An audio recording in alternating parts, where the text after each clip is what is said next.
Boy, I wonder, did COVID give Tom Huynh a gift? This is In Through the Outdoors, and I'm your guide, Jason Walter. He spent a ton of money on LiveScope and used it, and maybe was the first one to really figure it out. And this is 2019, okay?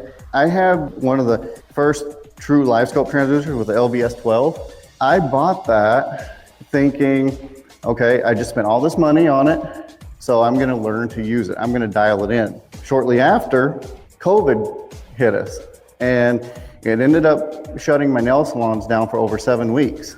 So it's super stressful. Even though, COVID was going on, our salons were shut down, we still had to pay our bills. And it was getting really, really nerve-wracking. But to relieve that stress, I spent a lot of time up in Minnesota and around home in Arkansas, Tennessee, going around with that new LiveScope.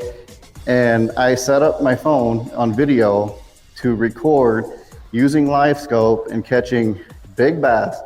And what's funny is I forgot I recorded all that until last year sometime. It pops up in my memories and I'm like, that's awesome. Like, now looking back at it, like, I didn't realize it at the time. I assumed that the technology was there, that everybody was going to be using it.